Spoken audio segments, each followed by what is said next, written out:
জান্নাত মহান আল্লাহর এক অপরূপ সৃষ্টি, যার তলদেশ দিয়ে প্রবাহিত হয় নহরসমূহ। সেখানে নেই কোনো দুঃখ, নেই কোনো বার্ধক্য, আর নেই কোনো মৃত্যু।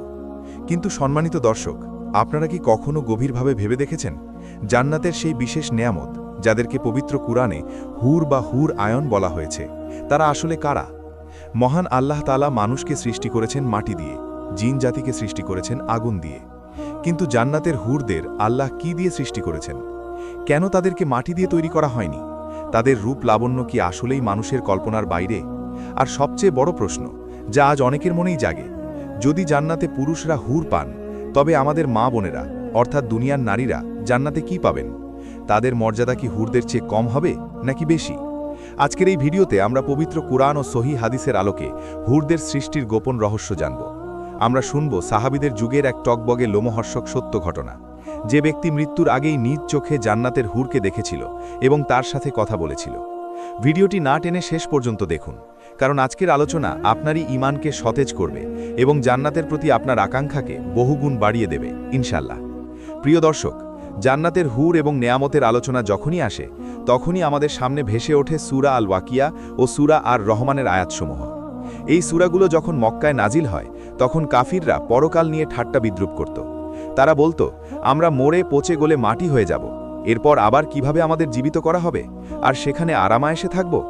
তাদের এই অবিশ্বাসের জবাবেই আল্লাহ তাআলা জান্নাতের এমন নিখুঁত বর্ণনা দিলেন, যে শুনে সাহাবায়ে কেরাম রাদিয়াল্লাহু আনহুম চোখ দিয়ে পানি ছুটত। সূরা আল ওয়াকিয়াতে আল্লাহ তাআলা মানুষকে ৩ দলে ভাগ করেছেন। ১. আসহাবুল মাইমানা, ডানপন্থী, সৌভাগ্যবান। ২. আসহাবুল মাশামা, বামপন্থী, দুর্ভাগ্যবান। ৩. আস-সাবিকুন, অগ্রবর্তী দল, যারা নেক আমলে সবার চেয়ে এগিয়ে। তাদের জন্যই আল্লাহ জান্নাতের সর্বোচ্চ নেয়ামত প্রস্তুত রেখেছেন। সূরা আল ওয়াকিয়া আয়াত ২২-২৩-এ আল্লাহ বলেন, ওয়াহুরুন আইন কা আন্নাহুন্না বাইয়িদুন মাকনুন, অর্থাৎ এবং তাদের জন্য থাকবে প্রশস্ত চক্ষু বিশিষ্ট হুর, যেন তারা সুরক্ষিত মুক্তা। এখানে আল্লাহ হুরদের সুরক্ষিত মুক্তার সাথে তুলনা করেছেন। ঝিনুকের ভিতরে মুক্তা যেমন চকচকে, পরিষ্কার এবং বাইরের ধুলোবালি থেকে মুক্ত থাকে, জান্নাতের হুরও ঠিক তেমনই পবিত্র। কোনো মানুষের হাত বা চোখের দৃষ্টি তাদের স্পর্শ করেনি। এখন প্রশ্ন, এই হুরদের আসলে কি দিয়ে তৈরি করা হয়েছে? আমরা জানি মানুষ মাটির তৈরি, কিন্তু হুর মাটির তৈরি নয়। হাদিস শরীফে এসেছে, রাসূলুল্লাহ সাল্লাল্লাহু আলাইহি ওয়াসাল্লাম ইরশাদ করেছেন, জান্নাতের হুরদের সৃষ্টি করা হয়েছে জাফরান, মিশক, কস্তুরী, আম্বর এবং কর্পূর দিয়ে। তাদের শরীরের গঠন মাটির মতো স্থূল নয়, বরং নূরের মতো স্বচ্ছ। নবীজি বলেন, জান্নাতের হুরদের ত্বক এতটাই স্বচ্ছ এবং নরম হবে যে তাদের পোশাকের ভিতর দিয়েও পায়ের নলার ভিতরের মজ্জা দেখা যাবে, ঠিক যেমন স্বচ্ছ কাঁচের বোতলে লাল পানীয় রাখলে বাইরে থেকে দেখা যায়। তাদের শরীরে কোনো মল, মূত্র, ঘাম বা দুর্গন্ধ থাকবে না। তাদের থুতু যদি এই দুনিয়ার কোনো লোনা সমুদ্রে ফেলা হয়, তবে ৭ সমুদ্রের পানি মধুর মতো মিষ্টি হয়ে যাবে। আর তাদের হাতের তালু যদি আসমান ও জমিনের মাঝখানে বের করা হয়, তবে সূর্যের আলো এমনভাবে ম্লান হয়ে যাবে যেমন সূর্যের সামনে মোমবাতির আলো হারিয়ে যায়। রাসূলুল্লাহ সাল্লাল্লাহু আলাইহি ওয়াসাল্লাম একবার জিব্রাইল আলাইহিস সালামকে জিজ্ঞেস করেছিলেন হুরদের সৃষ্টি সম্পর্কে। জিব্রাইল আলাইহিস সালাম জানালেন, আল্লাহ তাআলা হুরদের পায়ের পাতা থেকে হাঁটু পর্যন্ত জাফরান দিয়ে সৃষ্টি করেছেন, হাঁটু থেকে বুক পর্যন্ত মিশক ও আম্বর দিয়ে, আর বুক থেকে মাথা পর্যন্ত উজ্জ্বল কর্পূর দিয়ে। তাদের পরনে থাকবে জান্নাতের রেশমি পোশাক, যা তাদের সৌন্দর্যের কাছে তুচ্ছ মনে হবে। তারা সর্বদা তরুণী থাকবে, বয়স কখনো বাড়বে না, আর তারা হবে তাদের স্বামীদের প্রতি অত্যন্ত অনুরাগী। সাহাবীদের যুগে হুরের আকাঙ্ক্ষা কেমন ছিল, তা বোঝার জন্য এখন একটি সত্য ঘটনা শুনুন। এই ঘটনাটি হযরত আনাস বিন মালিক রাদিয়াল্লাহু আনহু থেকে বর্ণিত। একবার এক যুদ্ধের ময়দানে মুসলিম বাহিনী শত্রুর মুখোমুখি। সেখানে ছিলেন এক সুদর্শন যুবক, যিনি সবসময় বলতেন, আমি দুনিয়াতে বিয়ে করব না, আমার বিয়ে হবে জান্নাতের হুর-ইনের সাথে। যুদ্ধের ময়দান উত্তপ্ত। হঠাৎ এক পর্যায়ে সেই যুবক অদ্ভুত আচরণ শুরু করেন। আকাশের দিকে তাকিয়ে হাসছেন আর বলছেন, ওয়াও, কি অপরূপ, আমি দেখতে পাচ্ছি, আমি দেখতে পাচ্ছি। সহযোদ্ধারা ভাবলেন, হয়তো যুদ্ধের ভয়ে ছেলেটির মানসিক সমস্যা হয়েছে। তারা কাছে গিয়ে জিজ্ঞেস করলেন, হে যুবক, তুমি কি দেখছো, কেন এমন করছো? যুবকটি আবেগ জড়িত কণ্ঠে বললেন, হে আমার ভাইয়েরা, কিছুক্ষণ আগে আমি একটু তন্দ্রাসন্ন হয়েছিলাম। স্বপ্নে দেখলাম এক ব্যক্তি আমাকে বলছেন, উঠো, আল্লাহ তাআলা হুর-ইনের সাথে তোমার বিয়ে ঠিক করেছেন। সেই ব্যক্তি আমাকে নিয়ে এক বিশাল জান্নাতি বাগানে প্রবেশ করলেন। সেখানে আমি 10 জন অপরূপ সুন্দরী রমণীকে দেখলাম। আমি মুগ্ধ হয়ে জিজ্ঞেস করলাম, তোমাদের মধ্যে কি হুর-ইন আছে? তারা হেসে বলল, না, আমরা তো তার সামান্য দাসী মাত্র। তোমার হুর সামনে অপেক্ষা করছে। আমি আরও সামনে এগিয়ে গেলাম। সেখানে আরও ২০ জন রমণীকে দেখলাম, যারা আগের 10 জনের চেয়েও 1000 গুণ বেশি সুন্দরী। তাদের রূপের ছটায় আমার চোখ ধাঁধিয়ে যাচ্ছিল। তারা বলল, সামনে যাও, হুর ইন তোমার অপেক্ষায় আছে। অবশেষে আমি এক ইয়াকুত পাথরের তৈরি প্রাসাদে পৌঁছলাম। সেখানে মণিমুক্তাখচিতে সিংহাসনে বসেছিলেন এক নারী। তাকে দেখা মাত্রই আমার মনে হলো আসমান ও জমিনের সমস্ত সৌন্দর্য আল্লাহ তার মাঝে ঢেলে দিয়েছেন।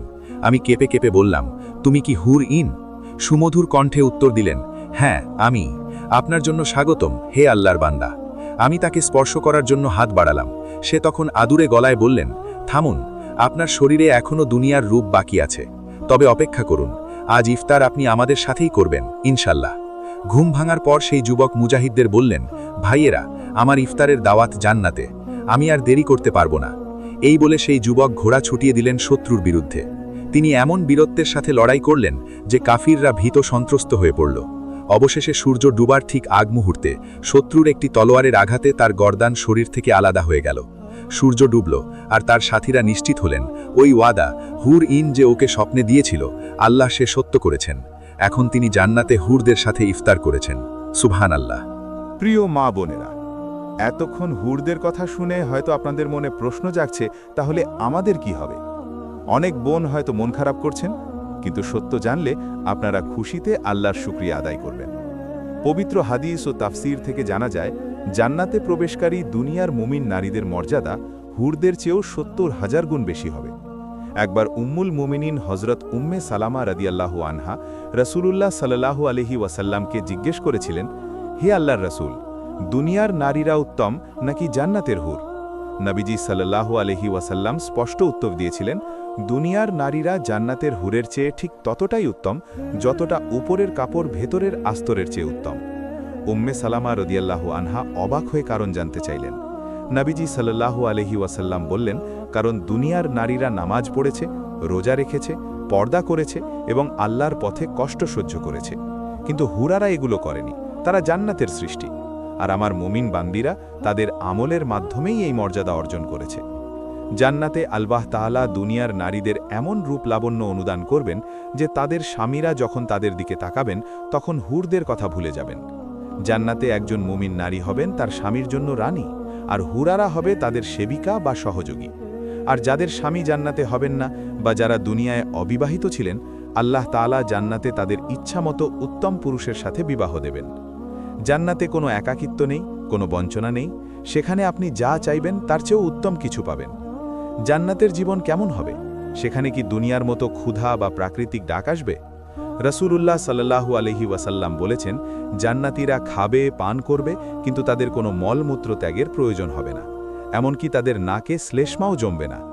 সাহাবীরা জিজ্ঞেস করলেন, তাহলে খাওয়া দাওয়া কোথায় যাবে? নবীজি সাল্লাল্লাহু আলাইহি ওয়াসাল্লাম বললেন, তাদের শরীর থেকে মেষ বা কস্তুরী সুগন্ধিযুক্ত একটি হালকা ঘাম বের হবে, তাতেই সব খাবার হজম হয়ে যাবে। সেখানে সবাই হবে চিরযুবক, বয়স হবে ৩০ থেকে ৩৩ বছরের মধ্যে, কেউ কখনো বৃদ্ধ হবেন না। জান্নাতের এক একটি ফলের স্বাদ হবে পৃথক। আপনি একটি ফল মুখে দেবেন আর প্রতি কামড়ে ভিন্ন ভিন্ন স্বাদ পাবেন। সবচেয়ে নিম্ন স্তরের জান্নাতি যিনি হবেন তাকেও আল্লাহ তাআলা এই দুনিয়ার চেয়ে ১০ গুণ বড় রাজত্ব দান করবেন। তার সেবায় নিয়োজিত থাকবে ৮০,০০০ খাদেম এবং ৭২ জন হুর। আর যারা উচ্চ স্তরের জান্নাতি, তাদের পুরস্কারের কথা তো ভাষায় প্রকাশ করা সম্ভব নয়। প্রিয় দর্শক, বুদ্ধিমান তো সেই ব্যক্তি যে ক্ষণস্থায়ী দুনিয়ার ধোকায় না পড়ে চিরস্থায়ী জান্নাতের জন্য প্রস্তুতি নেয়। দুনিয়ার এই রূপ, সৌন্দর্য, টাকা পয়সা সবই একদিন মাটিতে মিশে যাবে, কিন্তু জান্নাতের নেয়ামত কখনো শেষ হবে না। আসুন আমরা আমাদের রবকে খুশি করার চেষ্টা করি, যেন আমরা সেদিন লজ্জিত না হই যেদিন আমল নামা পেশ করা হবে। হে আল্লাহ, আমাদের সবাইকে, আমাদের মা বাবা ও পরিবার পরিজনকে বিনা হিসাবে জান্নাতুল ফিরদাউস নাসিব করুন। আমাদের মা বোনদের জান্নাতের রানী বানান। আমাদের সবাইকে হুরি দিনের সঙ্গ নাসিব করুন, আর জাহান্নামের ভয়াবহ আগুন থেকে আমাদের রক্ষা করুন। ভিডিওটি ভালো লাগলে লাইক দিন, শেয়ার করুন এবং সাবস্ক্রাইব করুন। পরবর্তী ভিডিওতে দেখা হবে ইনশাআল্লাহ।